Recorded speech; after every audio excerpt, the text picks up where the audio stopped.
Trop de conflits dans nos sociétés et beaucoup de procès dans des cours et tribunaux. Les justiciables ne connaissent ni la procédure judiciaire, ils sont ignorants de la loi. C'est ce qui fait d'ailleurs l'importance d'être assisté par un avocat. Qui est-il et quel est son rôle dans la société? Où peut-on le trouver? Tout justiciable a-t-il le droit d'être assisté par un avocat? Est-ce qu'on peut être assisté par un avocat sans moyens financiers? Suivez les réponses.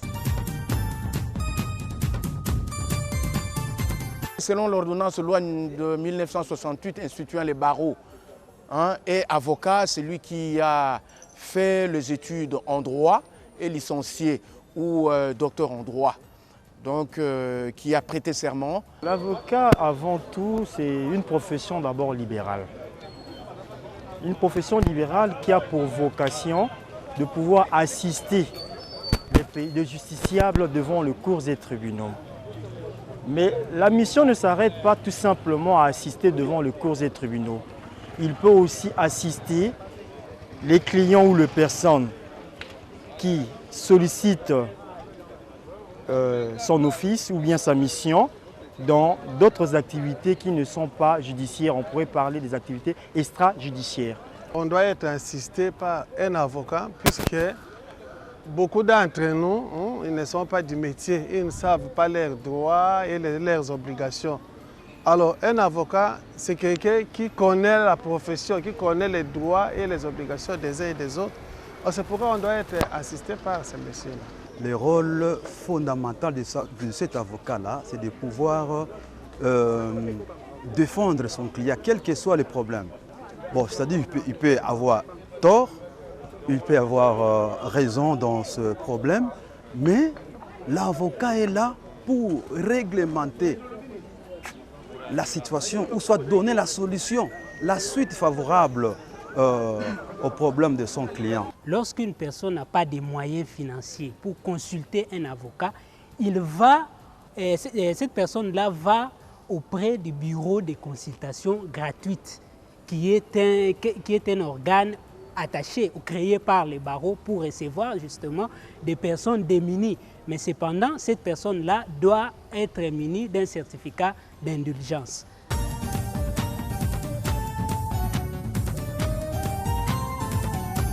Qui est un avocat et comment le devenir? Comment est organisée la profession d'avocat? Par où commence le travail d'un avocat? Pourquoi doit-on être assisté par un avocat? Comment est-il rétribué? Est-il permis à un avocat d'être en contact avec la partie adverse? Peut-on radio-suspendre un avocat ou doit-on l'accuser? L'expert répond. Un avocat, c'est un auxiliaire de justice, un partenaire de justice, exerçant une profession libérale indépendante. Il est indépendant parce qu'il ne reçoit l'ordre de personne. Il apprécie lui-même, librement, la marche à suivre, à donner à un dossier de ses clients. Et dans cette indépendance, dans ce caractère libéral, il conseille les clients, il assiste les clients devant les cours des tribunaux ou les parquets, il défend les clients devant les cours et tribunaux, il rédige pour ses clients certains actes qui demandent son expertise. La profession d'avocat est organisée par la loi. C'est l'ordonnance loi du 28 septembre 1979. C'est la loi organique numéro 79-028 du 28 septembre 1979 portant organisation de barreaux, code de français judiciaire, des corps de mandataires de l'État. C'est cette ordonnance loi-là que nous appelons la loi organique qui organise les barreaux. Pour devenir avocat, il y a un règlement intérieur cadre de barreau qui fixe les conditions. Et ces conditions sont principalement dans la loi à l'article 7. Il faut avoir une licence ou un doctorat en droit délivré par université publique ou agréée. Il faut être de nationalité congolaise. Il faut ne pas être de mauvaise conduite. Donc il faut être de bonne conduite de vie et mœurs. Les étrangers aussi peuvent devenir avocats s'ils remplissent les conditions déjà de diplôme, pour autant que leur diplôme soit homologué et soit conforme au diplôme que requiert l'exigence d'entrer au barreau en République du Congo. il y a ce que nous appelons la notion de la réciprocité. Il faut qu'il apporte la preuve que dans son pays aussi, un Congolais peut devenir avocat. Et cela se passe généralement par des accords bilatéraux ou multilatéraux selon qu'on appartient à une région juridique donnée. Il faut reconnaître que, outre ces conditions-là, les décisions de principe du barreau ont ajouté d'autres conditions ainsi que les règlements. S'agissant de l'organisation d'un test, il faut réussir à un test d'admission. Un avocat n'est pas un conflictuel. Un avocat, c'est un médiateur même. Un avocat, c'est lui qui joue le rôle de rédacteur des actes. Lorsque vous voulez acheter quelque chose, vous voulez vendre, vous voulez faire ceci ou cela, et qu'il faut écrire, qu'il faut rédiger un texte, rassurez-vous que les actes que vous posez sont déjà prévus par la loi. Et il faut un avocat pour vous éclairer.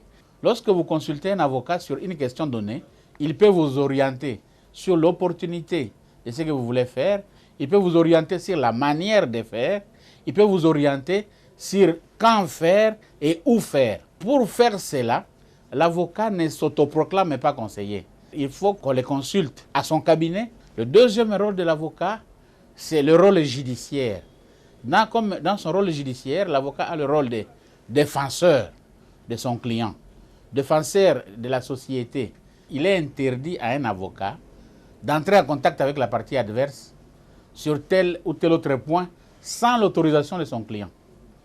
Les seules occasions qui sont permises pour que l'avocat entre en contact avec la partie adverse, c'est lorsqu'on doit trouver une solution amiable au litige qui opposait les parties devant le tribunal ou qui oppose les parties avant qu'ils n'aillent devant le tribunal. Et là, avant que l'avocat ne contacte la partie adverse, ou si l'avocat a été contacté par la partie adverse, immédiatement il doit informer son client. Un avocat, on ne le trouve jamais dans la rue, on ne trouve jamais un avocat sous les arbres, on ne trouve jamais un avocat dans la boutique, on ne trouve jamais un avocat dans les bars. Lorsqu'un avocat commence à recevoir les clients dans les bars, sous les manguiers, sous les arbres, dans la rue, ce n'est plus un bon avocat. Un avocat doit appartenir d'abord et avant tout à un barreau connu et bien déterminé. Dans ces barreaux-là, il doit avoir une adresse dans le ressort du barreau auquel il appartient. Cette adresse-là s'appelle un cabinet d'attache, un cabinet d'avocat, où il peut travailler seul, en collaboration ou en association avec les autres avocats. Un avocat, on peut le rencontrer au palais de justice, mais il ne peut vous recevoir que dans son cabinet. Et l'exigence d'être reçu par un avocat au cabinet vous donne la garantie aux clients de connaître d'abord l'adresse de celui à qui ils doivent confier leurs secrets, l'adresse de celui à qui ils doivent confier leurs doléances. Un avocat, on peut le consulter à tout moment. Je peux me faire une blague, mais peut-être même avant de rire, il faut consulter un avocat pour savoir si votre rire ou votre sourire n'a pas porté préjudice. Un avocat, c'est un indépendant, un libéral. Il est rémunéré par voie des honoraires. Les honoraires de l'avocat sont payés par ses clients. Une somme qui honore celui qui a pris parole pour moi. Beaucoup de concitoyens ignorent que même les personnes sans moyens, que nous appelons les personnes indigentes, peuvent être assistées par un avocat sans débourser aucun franc au titre d'honoraires, et voire même au titre des frais de justice, parce qu'ils sont reconnus comme tels, comme indigents. Au sein de chaque barreau, il est organisé un bureau de consultation gratuite. On organise la permanence chaque jour, du lundi au vendredi. Au bureau de consultation gratuite, il y a 3 à 4 avocats qui sont là pour consultation gratuite. Lorsque vous allez à ces bureaux-là, pour être considéré comme indigent et bénéficier des prestations gratuites des avocats, tant en conseil qu'en assistance, qu'en représentation, vous devez apporter la preuve de votre indigence moyennant une attestation d'indigence délivrée par la division urbaine des affaires sociales. Être assisté par un avocat, c'est un droit légitime. On n'est pas obligé d'être assisté par un avocat. Il y a dans beaucoup de cas où le citoyen a à se défendre seul. Mais il y a de ces matières compliquées Il y a de ces dossiers qui sont compliqués. Comme lui, c'est un professionnel, vaut mieux lui donner la charge de votre dossier, vaut mieux lui donner la charge de vous assister, de vous représenter, parce qu'au moins lui aura la maîtrise. Il a la maîtrise de la procédure, l'avocat a la maîtrise de la parole, mais si vous estimez que vous-même, vous pouvez vous défendre, n'est-ce pas? Libre à vous. Et il se pourrait que lorsque vous vous défendez vous-même, vous soyez vis-à-vis d'un adversaire qui a un avocat. Le tribunal va vous demander. L'autre a un avocat. Vous n'en avez pas. Allez-vous vous défendre seul? Si vous dites oui, allez, vous continuez. Si vous dites non, le juge a l'obligation, au nom du droit de la défense, de vous permettre d'avoir un avocat en renvoyant la cause à une autre date pour que vous puissiez vous constituer un conseil. Lorsque quelqu'un est poursuivi pour meurtre, pour l'assassinat, pour l'extorsion avec violence, pour empoisonnement, pour ceci, obligatoirement, le tribunal doit lui donner un avocat. Un avocat peut être suspendu, peut être radié, on peut lui administrer l'avertissement, on peut lui administrer la réprimande. Et ici, je dois préciser que voilà là les sanctions disciplinaires. Mais à côté des sanctions disciplinaires, il y a des mesures administratives qu'on peut prendre contre un avocat lorsqu'il est poursuivi devant le juge. On peut prendre la mesure administrative d'interdiction provisoire, qui n'est pas une sanction.